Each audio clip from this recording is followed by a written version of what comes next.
Hello students, welcome back to my channel Commerce Tute, your flight to success. And yes students, आज जो topic हम discuss करेंगे definitely वो instruments of money market का continuation है. First 4 topics हमने already discuss किए हैं. Today we are going to discuss 5th, 6th, 7th and 8th point. मतलब 4 पॉइंट हम डिस्कस करने वाले हैं. Assuming you people have already gone through the first 4 instruments of money market students, remaining जो है आज हम इस वीडियो में डिस्कस करेंगे. ठीक है. Before going ahead students, new people to my channel, kindly like, subscribe and share so that the video is useful to everybody. Students, जो 5th point है उसको I want to say obviously 5th to 8th जो भी points है, before going with the points, I would like to share some information with you कि ये थोड़े से टेक्निकलिटीज़ के ऊपर बेस्ड वाले पॉइंट्स है. सर्टिफिकेट्स ऑफ डिपॉजिट तो हमने पहले भी सुना है और उसके बारे में डिस्कस किया है, लेकिन जैसे गवर्नमेंट सिक्योरिटीज़ भी हमने सुना है, लेकिन little bit here and there, या रेपो रेट या रीपर्चेज एग्रीमेंट, ये सारी जो चीज़ें हैं ये थोड़े से नए हैं. तो you first have to realise कि what are they really meaning, you know, I'm sorry, you should realize what they really mean, so that थोड़ा सा अगर आइडिया भी आ जाता है तो उस पॉइंट को हम याद करके उसके ऊपर पॉइंट हम लिख सकते हैं.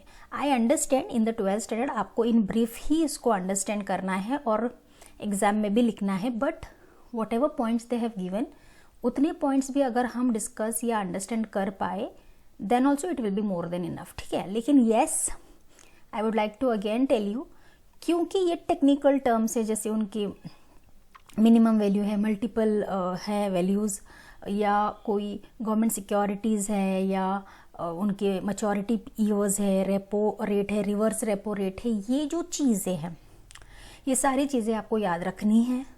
और याद रखने की बहुत ईजी टिप ये है that you have to write it somewhere in your book, या अपने टेक्स्ट बुक में हाईलाइट करो और दिन में एक बार उसको ज़रूर रीड करो. If you don't want to read the entire points, you can at least go through the main points. ठीक है. So keeping that thing in mind, let us now proceed students. The 5th instrument of money market is certificate of deposit. उसको आप CDs भी बोल सकते हो, but I always tell my children please write certificate of deposits. Bracket में short form आपको लिखना है तो आप लिख सकते हो. सो CDs क्या है, सर्टिफिकेट ऑफ डिपॉजिट्स क्या है, we have already discussed in the previous chapters also. Definitely they are unsecured, sorry, they are unsecured negotiable promissory notes usually issued by commercial banks and financial institutions. तो ये जो CDs है, ये जो certificates of deposits है, ये कौन issue करता है? ये कमर्शियल बैंक और बड़े बड़े फाइनेंशियल जो इंस्टीट्यूशंस होते हैं वो देते हैं. और ये अनसिक्योर्ड है, कोई सिक्योरिटी नहीं होती है, और वो नेगोशिएबल प्रॉमिसरी नोट्स भी कहलाता है. ठीक है. It is a receipt of funds deposited in the bank. जैसे आप बैंक में फिक्स डिपॉजिट रखते हो तो आपको एक रिसीट मिलता है ना, कि एक्नॉलेजमेंट मिलता है कि आपने पैसे जमा कर दिए हैं, और फॉर हाउ मेनी ईयर्स, तो वो सब लिखा हुआ होता है, राइट. और रेट ऑफ इंटरेस्ट कितना आपको मिलने वाला है ये भी उस पर लिखा हुआ होता है. तो similarly like that certificate of deposit है, वो भी एक रिसीट ऑफ फंड है जो डेफिनेटली बैंक में डिपॉजिट होता है for a fix period of time at a specified rate of interest. ये जानना बहुत ज़रूरी है कि फिक्स पीरियड और उनका स्पेसिफाइड रेट ऑफ इंटरेस्ट.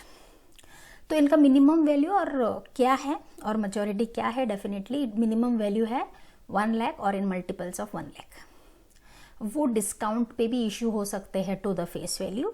उनका जो मैच्योरिटी पीरियड है मिनिमम 7 दिन है, मैक्सिमम 1 साल है. अगर ये जो सर्टिफिकेट ऑफ डिपॉजिट्स है ये फिनेंशियल इंस्टीट्यूशंस इशू करते हैं तो उनका जो मैक्सिमम मैच्योरिटी जो साल होते हैं वो 3 साल का होता है. Okay. Certificate of deposits can be bought by whom? It can be bought by individuals, companies and so on students. So I hope you understood the certificate of deposits, how they are instruments in money market. जो भी points मैंने highlight किए, अगर ये भी आपने याद रख लिया ना तो इसके ऊपर आप इसके बेसिस पर लिख सकते हो. That much I can tell you people based on the experiences how students actually write the answers. ठीक है.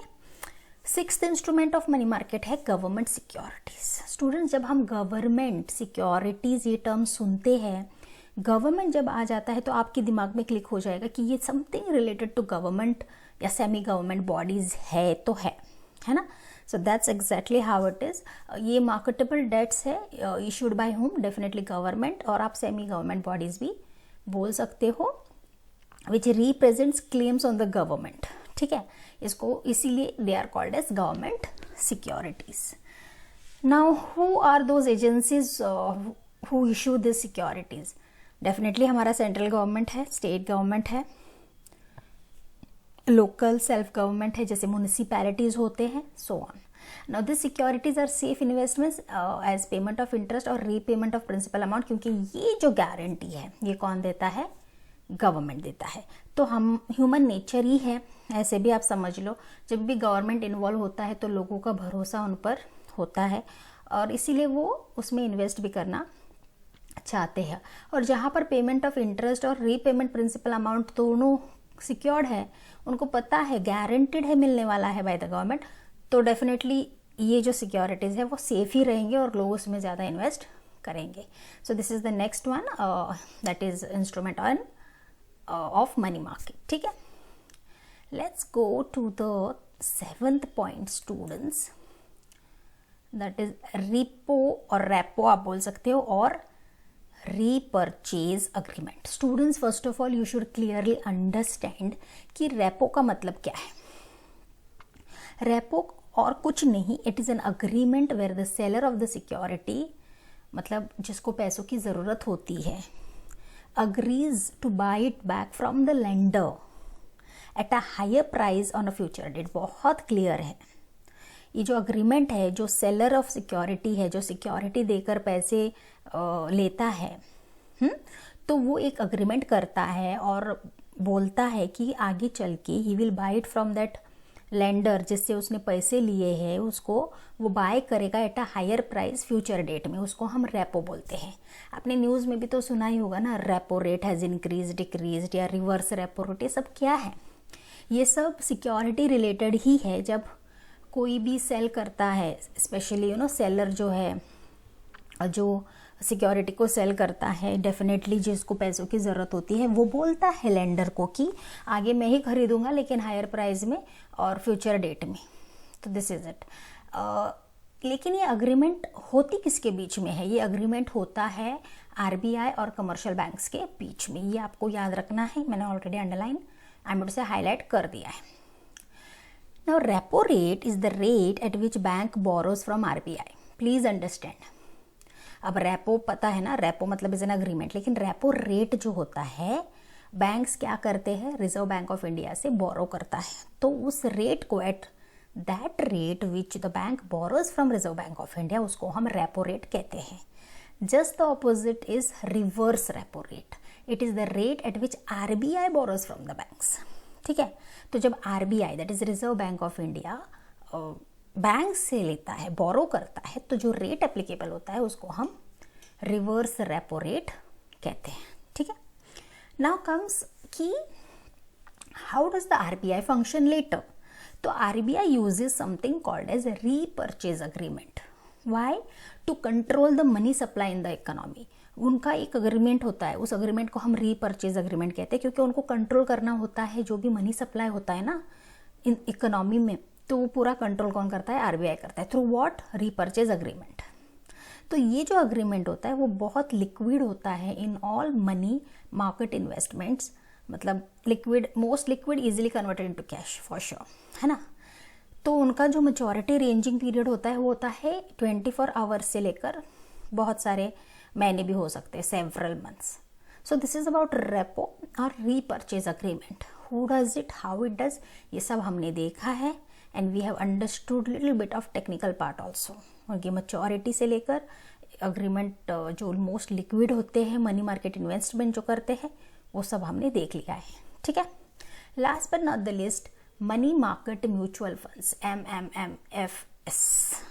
ओके, तो म्यूचुअल फंड ये हम सबको पता है, which invest in the money market instruments है ना, म्यूचुअल फंड्स भी इन्वेस्ट करते हैं, जैसे कॉल मनी हो गया, रेपोज हो गए, ट्रेजरी बिल्स हो गए, सीडीज हो गए, ये सब क्या है, ये सब है money market mutual funds. This type of mutual funds invest in debt instruments which mature in less than a year. ये जो म्यूचुअल फंड्स है, मनी मार्केट म्यूचुअल फंड्स है, ये टाइप वाले जो म्यूचुअल फंड्स है, ये डेप्ट इंस्ट्रूमेंट में इन्वेस्ट करते हैं, लेकिन वो 1 साल से कम होता है और इसके वजह से उनका जो रिस्क होता है वो भी कम होता है. और कौन मनी मार्केट म्यूचुअल फंड्स में जा सकते हैं? डेफिनेटली हम individuals, corporates, so all this people can go into money market mutual funds. तो यही जो पॉइंट्स है ये आपको याद रखने हैं, हाईलाइटेड है वो भी याद रखने हैं, so that you will remember. So these are the remaining 4 important instruments of money market students. I hope you got little bit of concept cleared. For more queries and all, you can always comment in the comment section, children. So that's it in this video. Thank you so much. Very soon I will be coming with the next video, next topic. Till then, thank you so much, students. Take care. Thank you.